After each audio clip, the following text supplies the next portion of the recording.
Retorno e me abrigo em Buda, retorno e me abrigo no Dharma, retorno e me abrigo na Sangha. Buda, Dharma e Sangha, os três tesouros, as três joias preciosas.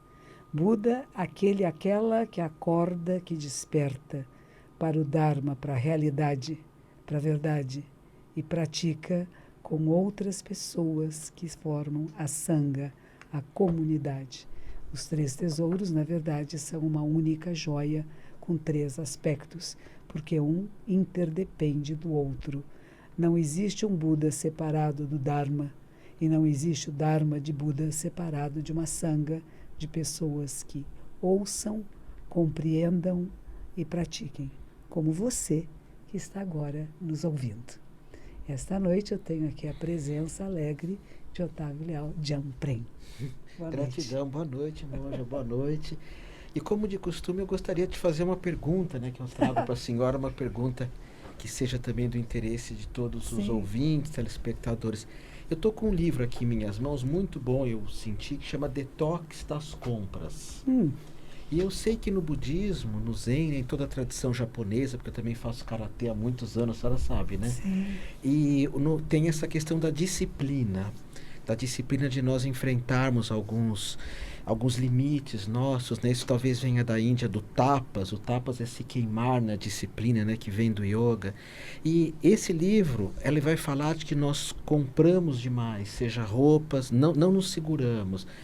Tênis, comida demais, até falar algo que eu fiquei pensando. Hoje é muito mais fácil se morrer por comer muito, de diabetes, de obesidade mórbida, das artérias entupidas, do que morrer de fome no Brasil, não é?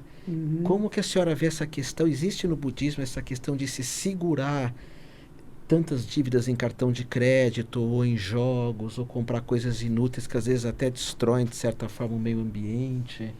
Eu acho que, para mim, uma importância que existe no processo da meditação, do autoconhecimento, é que nós não sejamos manipulados nem pela mídia, nem pela propaganda. A propaganda surgiu com uma ótima intenção de nos mostrar os novos produtos e as coisas que possam estar surgindo no mercado que melhorem a nossa vida, mas são feitos com tal arte, com tal habilidade de fazer com que as pessoas achem que elas não podem viver se não tiver aquilo. E às vezes vai passear num shopping, não ia nem fazer nenhuma compra, e de repente a vitrine está tão bonita e a coisa está tão sedutora que a pessoa acaba comprando. Tem também o caso da depressão. A depressão torna a pessoa um comprador sem critérios. Quase todas as pessoas deprimidas, em estados de depressão, elas estouram seus cartões de crédito. Porque esse vazio interior, esse vazio de significância na sua própria vida, parece que vai ser preenchido se eu tiver coisas externas a mim. Conheci pessoas que compravam assim, compulsivamente, chegavam em casa e deixavam os pacotes fechados. Porque, na verdade, não precisavam de nada daquilo. Precisavam dessa sensação de compra, de poder ter e obter. Então, eu acho muito bom, não li o livro, mas acho a ideia muito interessante, esse detox da compra. Como é que a gente faz uma purificação, que seria a percepção do que é realmente necessário, o que você realmente precisa, o que você realmente vai usar, o que é bom para você, para não cair nos excessos, né? E não ficar depois desesperado com contas a pagar. Então o ciclo não se fecha, né? O ciclo permanece rodando, a gente fala o mundo do samsara, né? O mundo do sofrimento, porque você não consegue sair dele, você cria dívidas e aí não consegue pagar a dívida, fica mais aflito, vai pedir um empréstimo no banco, os juros sobem mais altos ainda para você comprar mais coisas para preencher um vazio interior que não é isto que preenche. Então, eu sugiro às pessoas que reflitam um pouco antes de sair. E quando você ficar com muita vontade de comprar uma coisa na rua, pense assim, eu vou respirar e eu volto mais tarde. Ela fala também de compras que tenham relação, por exemplo, com a educação, que são bem-vindas, com livros, até mesmo com viagens que são bem-vindas, mas muitas vezes são compras só ou de um desejo de um ego, né? Por exemplo, quero ter uma Ferrari, mas que diferença vai fazer? Ou compras que são desejos do ser, que são as mais indicadas. Agora, desejos de uma peregrinação, por exemplo, que valeria a pena investir ou na educação dos filhos, ou numa aposentadoria. Agora, monja, a senhora fez muito jejum no mosteiro, lá no Japão? Tem essa disciplina com o alimento também, de não comer muito? Não. Os mosteiros japoneses não têm a prática do jejum. Era uma prática na Índia antiga que não foi trazida. Quando o budismo chega na China, que é um país muito frio, inclusive colocaram mais uma refeição e não menos. Certo. Então é chamada a refeição da noite, que não é à noite, é 5:30 da tarde, é chamada a pedra da cura, porque muitos ficavam doentes e acabavam até morrendo por falta de alimentação e com o frio muito grande. E a pedra, porque geralmente quando estava muito frio, aquecia-se uma pedra e punha no abdômen ou nas costas para provocar calor no corpo. E foi na China que eles começaram a ter essa refeição noturna, que os mosteiros japoneses mantêm. O ideal do mosteiro é o seguinte: você acorda às 4 da manhã e toma o café da manhã às 7:30. Então você já teve várias horas de estar em jejum, de estar sem comer, para fazer as meditações e as liturgias. No mosteiro feminino, tínhamos até a prática do SAMU, da limpeza comunitária antes da refeição. O masculino fazia o contrário, mas é sempre mais ou menos isso, umas 2, 3 horas depois de acordar. O almoço ao meio-dia, um chá à tarde às 3 horas, que seria uma coisa bem frugal, e o jantar às 5:30.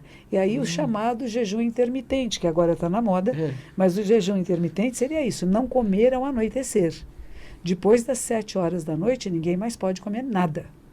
E ficaria até às 7 da manhã do dia seguinte. O jejum intermitente é de 12 a 14 horas, né? Que é considerado muito saudável para o corpo, para o metabolismo, porque o nosso corpo ele foi feito para trabalhar durante o dia, para acordar com os passarinhos e dormir com eles. Então, existe um processo metabólico que funciona melhor se não comer à noite. Mas as nossas insatisfações emocionais, muitas vezes, nos fazem comer em horários que não são adequados. E aí vem a questão de não ter o controle. Outra coisa muito interessante é comprar coisas que são chamadas superprocessadas. E a gente não se dá conta. Comer batatinha frita, que vem em pacotinho fechado, não é aquela que você faz em casa com todo carinho, né? Então, tem muitas comidas que elas não são benéficas. E como para preservá-las, para conservá-las, é colocado muitos remédios, muitos aditivos que são viciantes. Então, tem mais sal, tem mais açúcar, que são coisas viciantes ao paladar. E nós nos acostumamos a isso e queremos mais. Então, nós vamos ter um problema com a alimentação por aquilo que a indústria de alimentos está produzindo no mundo. E está nos induzindo a comer mais produtos que tenham mais desses remedinhos, em vez da gente ir na feira, no supermercado e comprar. É interessante, uma senhora estava falando para mim, eu conheci a Rita Lobo, que ela tem um programa chamado Panelinha, e ela estava dizendo que ela tinha uma amiga que dizia para ela: não, eu não como nada processado, eu vou ao supermercado e compro o pão que é 100% integral. E ela falou assim: você olhou atrás? Ela disse assim: pão tem 3 ingredientes: água, o leite também pode misturar, farinha e um pouquinho de sal. Não é isso? Um pouquinho de gordura. E fermento. Agora, se olha atrás, tem uma lista de ingredientes que estão no pão 100% integral, que não tem nada. Ela disse assim: se você olhar isso é comida processada. E nós achamos que não é. Então, a ideia da Rita, que eu gostei muito de conversar com ela, era dizer isso: vamos todos para a cozinha já. E vamos começar a cozinhar com coisas simples, fazer coisas saborosas, gostosas, mas com atenção. Inclusive, o prato de comida, ela diz assim, a gente pode dividir ele em 4. Uma parte, ela diz, a melhor comida do mundo é arroz e feijão, que substitui carne, qualquer coisa, ele é muito saudável, mas a quantidade tem que ser pensada. E se entrou arroz, não entra batata, não entra outro carboidrato, você vai pôr legumes juntos. Então, ela diz assim, a questão de como você organiza esse prato é que vai fazer a sua vida mais saudável ou menos saudável.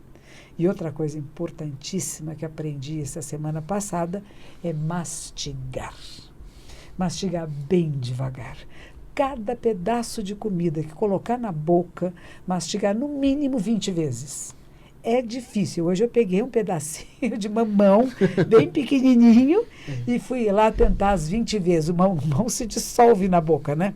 Mas essa é a ideia, porque aí você aprecia mais e o seu cérebro tem a sensação de satisfação, de suficiência. Caso contrário, não tem. Então, quem come muito rápido vai precisar comer mais, porque a necessidade, o cérebro não percebeu que já foi suficiente. É interessante isso, né? A senhora não estudava macrobiótica na época do Tomio Kikuchi? Não, ali na Praça Carlos Gomes, na sei, Liberdade, eu estive lá. Então, eu estive 80, lá algumas né? vezes, mas eu não pratiquei com Kikuchi, nem estive lá muito. Fui convidada por pessoas que vão lá. A senhora não era monja ainda, né? Não, não, fui recentemente até.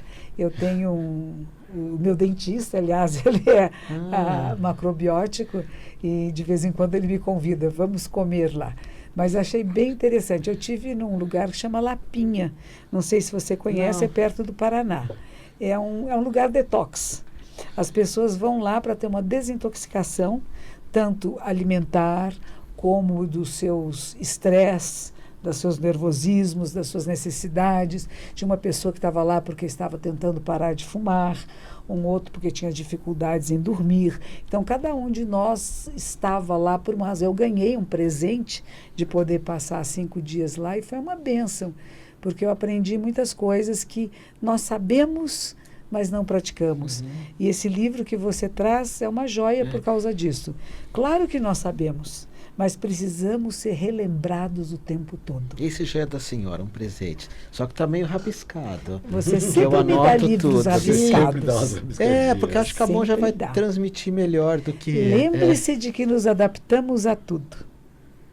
O que acontece é o que conseguimos nos adaptar a tudo na vida, ao bom e ao ruim. Compramos um relógio achando que ele vai nos fazer mais felizes, mas em pouco tempo nos acostumamos com ele, que passa a ser simplesmente o nosso relógio. Nada mais, nada menos do que isso. Olha que bonito. Bonito. É isso. Muito obrigada Nada. pelo livro. Olha, eu queria lembrar vocês que eu vou estar em Manaus no dia 26 e 27, num lugar que chama Novo Hotel. E quem está me chamando é um grupo que chama Instituto Amor. Esse Instituto Amor, eles têm um trabalho com os povos indígenas, eles levam médicos, enfermeiros, dentistas para cuidar das aldeias. Então, a gente faz uma parceria que parte da renda dessa participação minha nessas palestras vai para o Instituto Amor poder continuar o seu trabalho. E tem pessoas preocupadas por causa do coronavírus, não quero viajar de avião, será que a gente deve estar em lugares de aglomerações? Na Europa isso está sendo muito disseminado, no Japão também, estão fechando escolas, estão cancelando grandes eventos internacionais de fóruns, inclusive literários, e isso tem prejudicado muita gente, causado muita confusão, mas esse em Manaus vai existir. Lembre-se sempre de lavar as mãos com água e sabão por 20 segundos no mínimo. Não é passar de qualquer jeito, enxuguem. Toalha, não use aquele ventinho que sai, porque o ventinho não é muito bom, assim dizem, que é melhor enxugar em toalha de papel ou nem enxugue a mão. Sai com a mãozinha pingando. E outra coisa, não põe a mão no rosto durante o dia de maneira nenhuma. Está fora de casa, andou no ônibus, andou no metrô, andou na rua, foi numa loja, você pegou um objeto que pode ser que alguém que tivesse um vírus, e não precisa ser o vírus da coronavírus, qualquer coisa, nós nos esquecemos disso. São regras práticas de educação. A minha filha é um horror.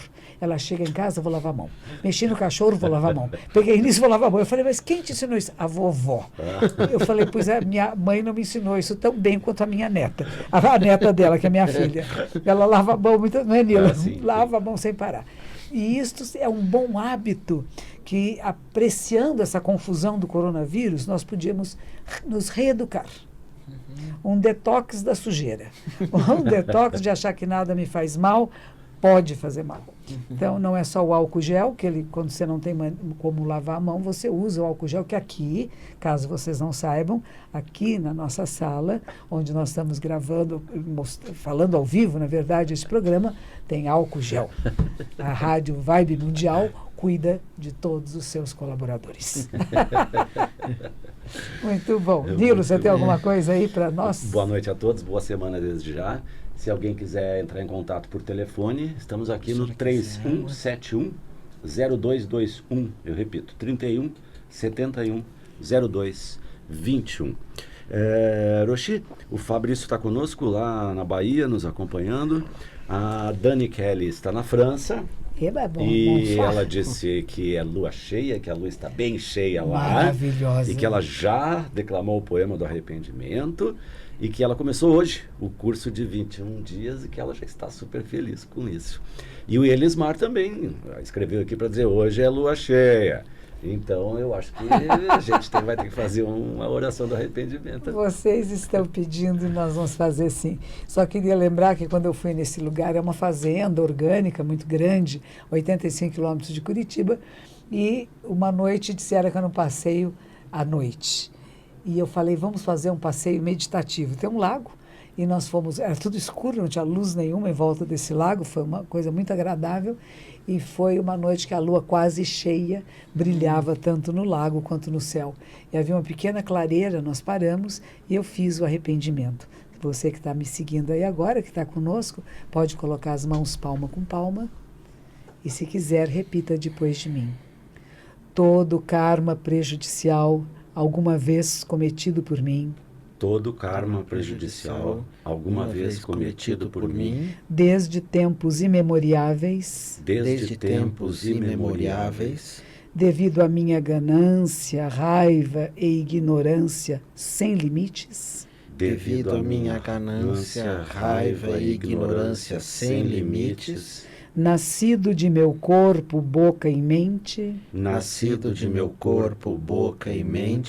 agora de tudo eu me arrependo.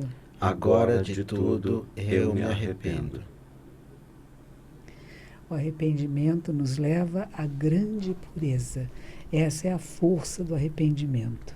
Arrependimento não é pedir perdão, não é pedir desculpas, é o reconhecimento que nós fomos seduzidos ou envenenados pela ganância. Quero, não sei, passo em cima dos outros e pego tudo que me interessa, pela raiva, que não soube controlar as suas emoções, ganância, raiva e ignorância. Ignorância, na verdade, é a grande líder dessa tríade, porque quando há sabedoria, e a sabedoria verdadeira se manifesta, você não é acometido nem pela raiva, não é controlado pela raiva, nem pela ganância. Não significa que não vá sentir raiva e indignação de abusos, de coisas errôneas. Claro que vai, mas ela não controla você. Você percebe que isso é impróprio, que é inadequado e como que você age para que seja diferente. Lembre-se sempre disto. Não queira agredir quem agrediu você. Não fique com raiva nem tristeza da pessoa que foi rude ou maléfica na sua vida. Era tudo que este ser humano tinha para dar naquele momento. Magoou, você faz o compromisso de que você nunca vai magoar ninguém. Você vai compreender, mas isso não é dar tapinha no ombro, não. Conforme o caso, vai chamar a polícia, vai pedir ajuda, vai fazer uma queixa na delegacia, vai abrir um processo contra alguém que fez uma traição, um abuso de materiais, de bens. Não é que vai ficar quietinho em casa, vou meditar e vai ficar tudo bem. Não, você medita para perceber que essa emoção está saindo e subindo em você para você não cometer um crime. Para você não entrar no mesmo nível de emoção prejudicial da pessoa que foi agressiva e rude. Então, na hora que você percebe, nossa, isso dói, isso incomoda, isso me dá uma raiva danada, o que eu faço para que seja diferente? Você pode escrever, fazer uma música, um poema, fazer um desenho, e você pode extravasar essa energia, não com facas, com tiros, com insultos, com empurrões, mas com sabedoria. Por isso eu digo, a sabedoria é aquela que afasta todos os males. inclusive do excesso de compras, excesso de comida, não é? Excesso até de querer ser santo, né? Querer ser especial. Não, somos humanos. E pessoas humanas temos altos e baixos, alegrias, tristezas, mas podemos perceber. Quando a gente percebe, a gente faz o compromisso com a sabedoria. E a sabedoria, sabia, que inclui todos os seres, sem exceção? Sua capacidade de amar, de querer bem a todos. Não só os que são bonzinhos e bonitinhos, não. Inclusive os monstrinhos. Querer que eles possam se regenerar, né? O Dalai Lama diz algo, eu até já falei isso para a senhora uma vez, muitas raivas viram ódio. Um pouquinho de raiva todo dia, né, acumula e vira ódio. Puxa, uma pergunta que nunca foi feita para a senhora. Quando a senhora está precisando fazer, talvez não hoje, mas fazer uma catarse, digamos, a senhora gosta de um rock and roll? Que música que a senhora gostava de dançar ou ainda gosta? Eu gosto muito de rock and roll, mas não danço mais. É engraçado isso, né? A gente vai mudando, o tempo vai passando. Eu ainda aprecio muito rock and roll. Alguns músicos de rock and roll, eu gostava muito do Yes, do Pink Floyd, The Who. Então é um tipo de... alguns deles eram músicos clássicos que entraram, os Mutantes também. Os Mutantes são filhos de uma grande pianista, Clarice Leite. Tem até em São Paulo o Instituto Clarice Leite. Foi uma das primeiras mulheres no mundo que compôs uma obra de orquestra, acho que era, nem sei o que era, mas era uma obra que foi a única mulher no mundo, foi a primeira no mundo que compôs. A senhora é parente dela? O marido dela é primo de minha mãe. E o marido dela era um grande poeta. Então, você veja, eles foram criados dentro da arte, tanto do piano clássico da mãe, como da poesia do pai. Então, você vê que dali surgem músicos e letras que são de pessoas que já tiveram a experiência de convivência com a arte, que eu acho que é importantíssimo na educação. A gente educar crianças a ler poesia, a ler livros, que abrem o universo. Você que lê tanto, não é verdade? Vai tendo expansão de consciência, né? Não fica pensando pequenininho, abre. E quantos universos existem, né? Não é lindo isso? Mas a biblioteca da senhora é maior que a minha. Será? E Nilo, o que mais você tem a nos dizer? Que temos alguns segundos. Zentiu também está conosco aqui. Zentiu Sensei terá palestra, sim, nesta quinta-feira, às 20 horas, no templo.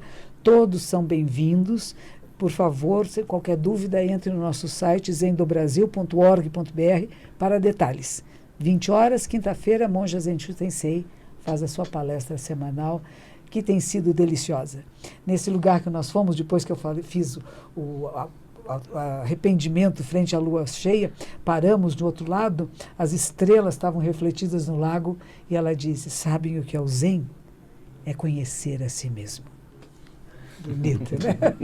Nós temos mais 2 minutinhos, então eu acho que dá.